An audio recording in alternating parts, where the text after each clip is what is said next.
Hello, church. Welcome to this week's message. My name is Henry Loke. This is God's Feeding Station. It's an honor to be with you again this week. As you can tell by the title today, we are finally getting to the book of Isaiah. It's going to be, today's going to be an intro, but I think it's going to be a long sermon series. There are 66 chapters in Isaiah. We will tackle them piecemeal, and it's not the most easiest of books. It deals with a lot of different things. And so we'll discuss them piecemeal at a time, but my guess is this is going to take us the better part of a year or two, Lord willing, and so hopefully we'll all be around for that. But just an intro today to kind of get us our heads around a little bit of what the book is about. We'll discuss it more in detail as we get to these certain points in time, but Isaiah is the son of Amoz. He is presumed to be the author, although there is some question about other authors because the book, as you look at it, is broken up into kind of three sections. One section is during Isaiah's life. The other two are after he's passed, supposedly, according to John Oswald anyway. And so there's some question about who wrote it. There's no doubt that Isaiah was a prophet and that a lot of information from God came to Israel through him. The name Isaiah means salvation of the Lord, and salvation of the Lord is one of the key messages here, along with servanthood to God. Isaiah was married, had two sons. The first one was Jeshub, which means a remnant shall return. And we know that for those who know the story of the Old Testament and the exile, Israel is exiled to Babylon, the southern kingdom. The northern kingdom is exiled to Assyria, but they both return. There are remnants that return. His other son was named Mahir-shalal-hash-baz, which means quick to plunder, swift to the spoil. Now, these two names concern Israel's judgment and restoration, as we'll see as we get into the book. Isaiah's call to his ministry upon the death of King Uzziah in 730 BC, and he ministers through the reigns of Jotham, Ahaz, and Hezekiah, the latter who died in 689 BC. Now, the history of the times is very involved. My intent is to use John Oswald's commentary mostly to help us understand this, but he gets into a lot of detail, and his introduction to Isaiah and covering the history of what's going on with Assyria and Syria. And remember that the nation of Israel is split into two kingdoms: Israel, the northern kingdom; Judah, the southern kingdom. Israel having the most of the military might over Judah during this time. And so there's a lot of history, and it's very involved.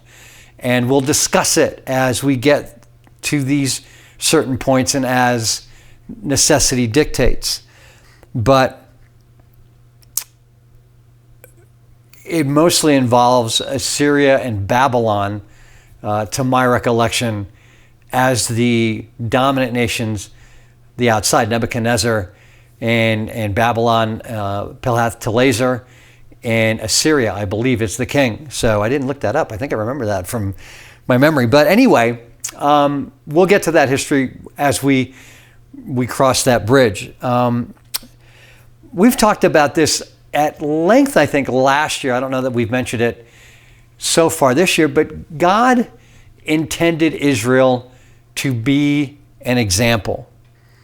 He called upon them to be his people. His covenant with them goes all the way back to Abraham. And they were to be a light unto the world. They were to be an example of what life was like for a nation who walked in submission to God's will. And they were supposed to be a nation that would make the other nations, I guess, jealous as to why were they so different and how they were governed and how things ran and all these types of things. And they were to be led by God as an example to the world of what it was like to walk in concert with the will of God. But As time passed, Israel became more and more like the nations around them. They adopted their ways, their practices, their religions, their false gods, and they became proud and arrogant and sinful and idolatrous. They became everything but God's witnesses. And so that doesn't change the fact, however, that they were called. And it was through them that all the nations of the world were to be blessed. So John Oswald poses this question: how can this Israel, the idolatrous, sinful, arrogant, disobedient Israel, become that Israel?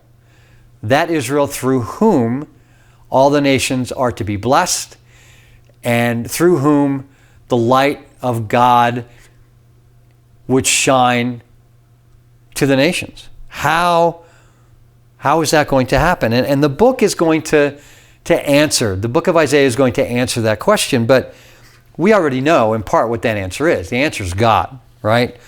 God has the power to make that happen, and the how is what we'll discover. And so I think it's good to remember that this question plagues us, right? Because we are tasked with similar things. We are tasked with being a light unto the world. We are tasked with being the salt of the earth and making disciples out of all nations. So how do we do that? Well, we do that by surrendering to God. We, like Israel, have to come to a point of understanding that we can't do it ourselves. We have to submit and surrender and ultimately serve God. But we, like Israel, we get focused on our own ways. And especially in the midst of crises, you'll see that Israel is going to come under a lot of pressure from foreign militaries and foreign countries and those types of things. And I understand the reaction. I understand when you're not feeling well. You just want answers. You want to feel better. You want to relieve the pressure. And so you start to deal with things from a worldly perspective. But that's not, how we are called to deal with things. And it's certainly not how Israel was called to handle their nation. But go back to Samuel. Go back to when Israel asked for a king. They were warned what was going to happen if they chose a worldly king over God as their king. And so fast forward now to the book of Isaiah, you see the results of that decision. And so Israel becomes very worldly. And it's only when Israel experiences God's grace and understand how unworthy they are that they can then surrender. When they realize that they have no control over what is happening to them when they rely on worldly answers for their problems. And they start to respond in obedience. And you see this pattern in Israel's behavior all the time. They fall away from God, they get in trouble, they call out to God, they draw close to God, they repent. God, in His grace, forgives and brings them back, and they draw close to God, and they're okay for a while, and then they repeat the same cycle. And so they've got to submit, and they've got to learn to trust. You can't submit to someone, you're not going to submit to someone, and trust in someone and rely on somebody that you don't trust, right? You're not going to trust them until you know them as well as you can possibly know them. And so that is where Israel has to get. And so there's going to be a series of things that happens to bring Israel to this point, and it's going to culminate in the land vomiting them out and them going into exile, southern kingdom to Babylon, which is the most talked about exile. The other thing we're going to see is there is this constant temptation for Israel in the midst of their crises to rely on the nations around them. Rely on the military might of Egypt. Rely on the military might of Assyria. Israel, the northern kingdom, at one point will turn to Assyria to help them in their fight with the southern kingdom, Judah. That's how bitter that separation was. So you're going to see this temptation come upon them constantly to reach out to the military mights of other nations to help them in their governmental issues. And again, this brings us back to this prerequisite of serving. You're not going to serve who you don't trust. And complete trust, right? We're talking about abandoning ourselves to God, relying on Him for everything, right? Looking to His ways to guide us and to govern us and to rule us, to help us step by step in our daily lives, right? This is something Israel was never able or willing to do. And we'll see as an example, again, Ahaz putting his trust in Assyria rather than in God, and you're going to see that the results are going to be devastating. And this is the same situation we face now, right? We rely on military might and worldly measures and other things when, in the situations we face today. And the question is, why do we do that, right? Is God trustworthy? Is His power and might and His glory better than what the worldly nations have? I mean, we know the answer is yes, but then when we do that, we have to ask that question, why do we look to military might and power and wars to solve our problems when God is right there? God is just a phone call away, just a prayer away. Why do we continue to rely on worldly solutions that we know don't work? Or they may work for a short amount of time, but they don't last. See, the same questions faced Israel in this time. And we'll see how history repeats itself. It's a dying world, right? We know that. I think I've told the story before of walking the dogs and just mulling over spiritual things in my head and worldly things that are going on, and this voice in my head going, Henry, look around. This world is dying. This world is dying. It will pass. Right? Focus on the things that are eternal, not things that will pass away.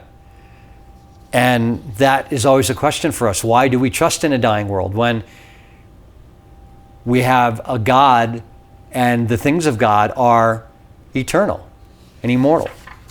So we'll see that the leaders of Judah and Israel are constantly given a choice. How will you react in these situations? They will be given a choice of who to worship, the gods of the world or the one true God. Will they learn from history, or will they continue to repeat the mistakes of those that have come before them? Because for them to trust God means they've got to serve Him and they've got to obey Him, right? And that's what it means for us. And at this point in their history, Israel has chosen to serve false gods and to chase after the things of the nations around them when God specifically warned them not to. And the same again applies for us today. We have chosen to take on the things of the world that go against what God teaches in His Word, and we do so at our own peril. We're going to see how God is going to deal with Israel. And if God is going to deal with His people that way, then what makes us think He's not going to deal with His people now when we do the same thing? So their refusal to serve God is going to be their demise. And even though they're going to be exiled, God will prove Himself to be faithful to His promises, gracious, merciful, loving, and He will keep His promise to redeem and restore. So with that, next week we'll begin chapter 1. Again, thanks for being here. Just a little housekeeping. We haven't done it here for a while. Download the app if you haven't done that already. Everything that we do here at the feeding station is on the app. So if we get canceled, as I've been threatened by Facebook to have our content removed, you still have the app, and everything that we do here will be available. But we do have a Facebook page. We have a video channel on Rumble and on YouTube. And we have the website, godsfeedingstation.org. We're on various podcast platforms, Spotify, podcasts. We're on Google and Apple Podcasts, and so you can find us there. And if you're listening or watching there, please subscribe and leave a rating, so that just gets us nudged up the list a little bit, gets us more visible, so that the Word of God gets out there. If you'd like to partner with us, you can do so on the app as well. You can do so on the website. There's a giving heart on the app, and there's a giving button on the website, and we'd appreciate that very much if you so choose to do that. But we covet your prayers. My wife is still in Pennsylvania dealing with all that stuff that we've talked about before.